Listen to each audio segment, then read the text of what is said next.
All right, so what does it take to be truly aesthetic? This is something that people always want to know. There's always like a battle to figure out, okay, what can we do to be more aesthetic than last time? Well, it's a few things.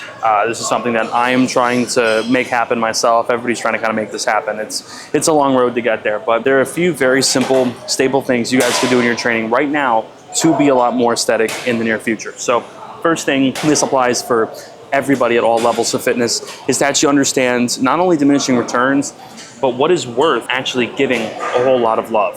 So, for example, I'm training triceps right now, and this is, period, just one of the most important things you could be doing.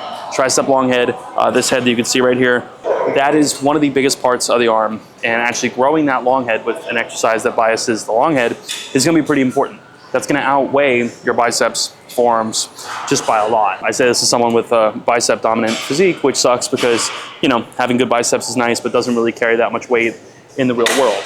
So you're always gonna wanna prioritize things that actually grant more returns, and triceps are just a much bigger muscle. They're a bigger part of your arm, so having bigger triceps is just more important, period. So we got 33 pounds on the stack, and we're gonna go for about 5 or 6 reps. Here we go.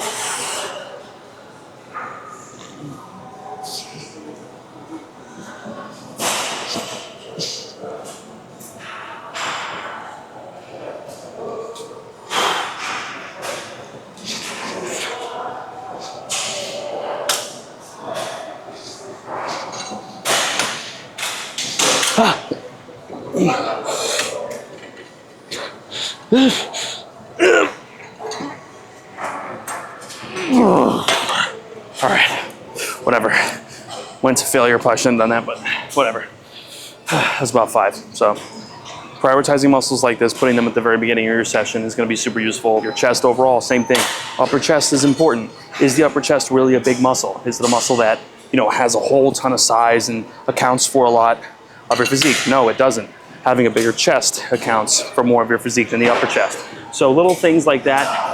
I mean, it really is just how big is the muscle you're training. I mean, at a point, or where is it located, where it's important. So again, having a good long head of your tricep will outweigh a big bicep when it comes to overall aesthetics, because they'll just be bigger. So for most people, it's not necessarily that they have to bias the aesthetic muscles. It's really just that they need a bigger physique with more muscle on it and less fat. But with that said, there are certain muscles that might be smaller, but aesthetically will cover more ground.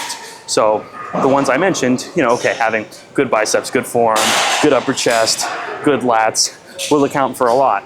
But again, it's just understanding how crucial these things are and where they should be placed in your session is really what covers a lot of weight. So if you talk about, okay, if we're doing an upper day, what should come first, triceps or biceps? I'd say most of the time, for most people, it's gonna be triceps that should come first. You talk about, okay, I'm on an upper day, should chest or back come first? That's a little bit more individual, you know, it depends. I mean, yeah, probably a bigger chest is gonna carry a little bit more weight, but I mean, if you're on the beach and someone's looking at you from behind and you're walking away, you want a V shape, you know, having good lats is gonna be kind of important. So it's weird because if you look at my back, it has, you know, come up to a decent extent. You guys can see the lats have been prioritized a little bit as of recently, as well as the traps.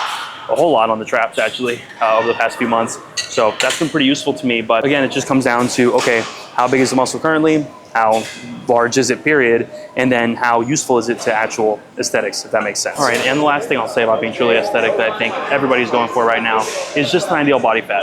This is something where you're gonna feel worse at first, you're gonna be depleted with glycogen, so your overall stores of carbohydrates will be lower, which will cause you to look almost deflated, almost watery, kind of like a skinny fat kind of look. You'll have like a blubbery kind of look.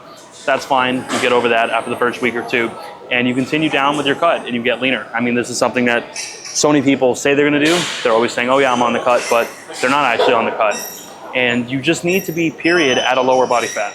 Most people are not lean enough. There's a handful of people watching this that will be lean enough that will think they're not, and then that's going down a weird road. But for most people, they're not lean enough to actually look really impressive, and that's something that I think pretty much everybody struggles with, but you'll find a lot of people have a false sense of confidence about.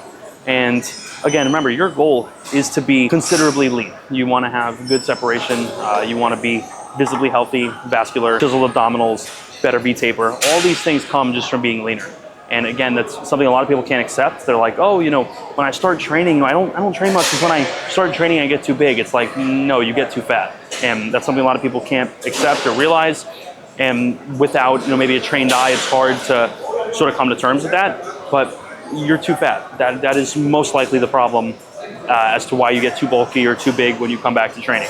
So if you stay at an ideal body fat, you start training and you make it your mission to get stronger while also losing weight, that's gonna make a difference. And that's really half the battle, is just being lean enough to actually see the progress you've made. So that's something I've been, chipping away at recently. I was getting a little fluffier than I wanted to. So I'm like, you know what, we're gonna get back to being leaner. And now I have more muscle than ever at a lighter body weight than I've had recently. So just been really nice overall. So got some chest here, pins on 5. We got 3 plates in the back. Gonna go for about 6 reps if possible. We'll see. We want our execution to be nice though, so it's very important. And this machine is really shitty. You guys will notice that getting out of the bottom here is atrocious. Here we go. Come up here. Let's see what we got. Ready?